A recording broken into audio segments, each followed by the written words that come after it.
That's the easiest way to fix it. Now, if yours still doesn't fix after that, you're going to have to do something else. Alright? Alright, just give me a second. Alright. For this step, you're actually going to need a few more things. You're going to have to heat it up using three things: a heat gun, a hair dryer, or a lighter. Alright? The lighter is the most dangerous way to do it, but it's the cheapest way to. Hair dryers, unless you just have one lying around, cost around 30 to 60 bucks, you know. And heat guns cost even more, but heat guns are actually the most effective way because they get hotter. If you happen to have a heat gun lying around, go ahead and use it.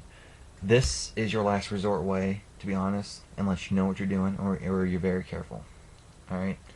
This is how I fixed it. I actually did fix it using this lighter. Alright, so this is what you're going to do.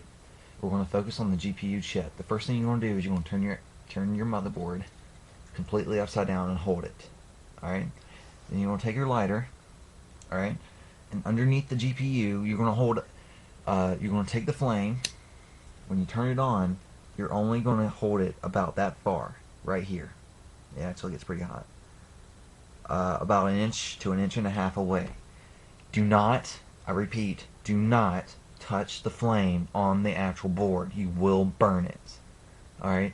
If you burn it, you are totally screwed. You can never, ever use this ever again, no matter what. You're going to have to get a whole new motherboard. You know? So just be very careful. I actually accidentally burned it just a tiny bit, and I just rubbed it off real fast, and it still worked.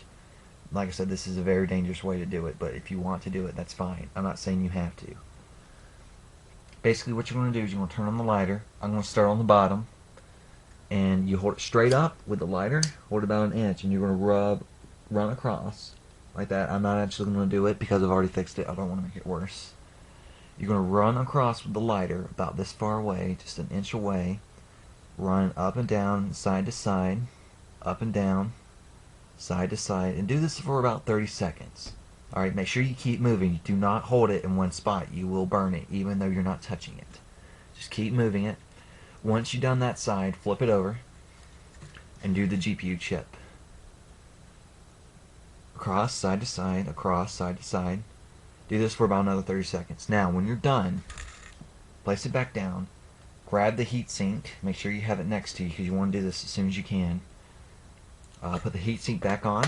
Just, you don't have to put the X clamps on, and just apply just a little bit of pressure. Not too much, you know, just a little bit of pressure.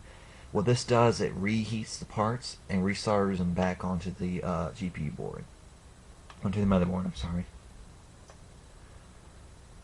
Alright, and after that's done, alright, just to be safe, do it again.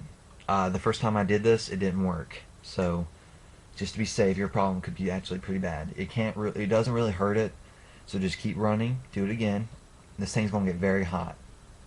Side to side, I mean, you can touch it if you want to, but it's going to get very hot. Then do it on this side, up and down, left side to side, up and down, side to side, for about 30 more seconds, and then place it down, and then put the chip back on there, just like that. Alright, and apply pressure. Also, this will also help absorb heat away whenever you do this. Alright? Okay, now, after all that's done, if you don't want to put back on the X clamps because it's too much of a hassle to keep taking them on and off, and it turns out it doesn't actually work, you can just leave it on there, just like that. Alright? Then you're going to plug this in. Then you're going to plug this in, just like that. Make sure that you use your hand. Go ahead and put this on here. Oh, by the way, I have done this before, so it won't break it, I promise. Alright. Now you're not going to leave this on too long. You're just going to see if it works. See? Mine cuts on. I'm going to go ahead and turn it off. Alright. You do not want it on too long. It will heat up. Now, if yours does cut on, don't all of a sudden be jumping up and down for joy, saying, "Oh my God, my Xbox is fixed. I can go ahead and put it out together and play a game." No, do not do that. All right? Do not do that. What you're going to do is you're going to go ahead and put back on the X clamps or screws, whatever you have, and you have to let it sit for about 5 hours. All right? I know it sucks, but this is what you're going to do. The first time I did this, I went ahead and threw in a game and it messed it up again. Alright? What it does is that it's still trying to cool off and reconnect the parts. If you just go ahead and pop in the game, it's just going to reheat it and it's going to separate them again. So, just wait 5 hours. Do this at night, right before you go to bed when you're tired, you know. Just go to sleep and then wake up in the morning and it will be working fine. Alright, so go ahead and put it back together. All the way back together. It isn't that hard. And wait about 5 hours. Then plug it in. See if it works. Start off by just going on the menu screen. Then, just to be safe, throw in your most high-powered game you have. BioShock.